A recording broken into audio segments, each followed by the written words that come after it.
Hello സുഹൃത്തുക്കളെ, നിങ്ങൾക്ക് സുഖം തന്നെയല്ലേ? എല്ലാവർക്കും സുഖമാണെന്ന് കരുതുന്നു. പക്ഷേ എന്നാൽ പോലും എനിക്കറിയാം, മനുഷ്യരായിട്ടുള്ള മനസാക്ഷിയുള്ള ആൾക്കാർക്ക് മനസ്സിന് സുഖം തോന്നുന്ന കാര്യങ്ങളല്ല നമ്മുടെ സമൂഹത്തിൽ ഇപ്പോൾ നടക്കുന്നത്. നമ്മളെ ഡിസ്റ്റർബ് ചെയ്യുന്ന ഓരോ ന്യൂസസും ഓരോ ദിവസവും ഒന്നിലധികം വാർത്തകൾ ദിവസവും വന്നുകൊണ്ടിരിക്കുന്നു. സോഷ്യൽ മീഡിയയ്ക്ക് നന്ദി. കാരണം പല മുഖ്യധാരാ മാധ്യമങ്ങളും പറയാൻ മടിക്കുന്ന വാർത്തകൾ അവർ പുറത്തേക്ക് കൊണ്ടുവരുന്നു. അവർക്ക് നന്ദി. കാര്യത്തിലേക്ക് വരാം.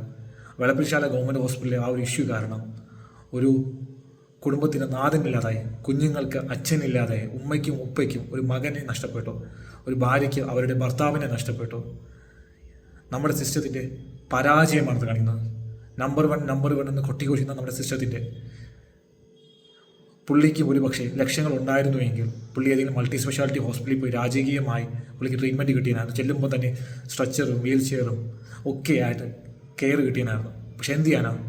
പുള്ളിയും ഞാനും നിങ്ങളിൽ പലരും ഉൾപ്പെടുന്ന നമ്മുടെ മെജോറിറ്റി ആയ മിഡിൽ ക്ലാസ്സിന് എന്നും ഈ ലക്ഷങ്ങൾ ചിലവ് വരുന്ന മൾട്ടി സ്പെഷ്യാലിറ്റി ഹോസ്പിറ്റൽസ് അഫോർഡ് ചെയ്യാൻ പറ്റത്തില്ലല്ലോ.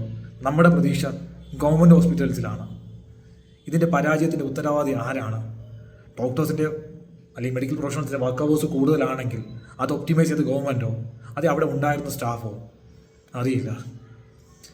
പക്ഷെ ഒരു കാര്യം മാത്രം അറിയാം, നമ്മുടെ സിസ്റ്റത്തിൽ കറക്ഷൻസ് വരേണ്ട സമയം കഴിഞ്ഞു. ഗതികെട്ട് കുറച്ച് മാസങ്ങൾക്ക് മുന്നേ ഒരു സീനിയറായിട്ടുള്ള ഡോക്ടർ വാർത്താ സമ്മേളനം നടത്തേണ്ടി വന്നു. എല്ലാത്തിനും മേലെ ഈ മനുഷ്യൻ്റെ മരണ വാർത്തയ്ക്ക് താഴെയും ചില അന്ധത ബാധിച്ച അന്ധന്മാരായ രാഷ്ട്രീയ അടിമകൾ വളരെ മോശപ്പെട്ട കമൻറ്റ്സ് എടുത്താൽ ഞാൻ കാണും. ഞാൻ സ്ക്രീൻഷോട്ടൊന്നും എടുത്തിട്ടില്ല കേട്ടോ, അതുകൊണ്ട് ഞാൻ പേര് പറയും. എനിക്കിപ്പോൾ തോന്നുന്നു ഞാൻ അന്ന് സ്ക്രീൻഷോട്ട്സ് എടുക്കണമായിരുന്നു, അത് ആരുടെ ആയാലും.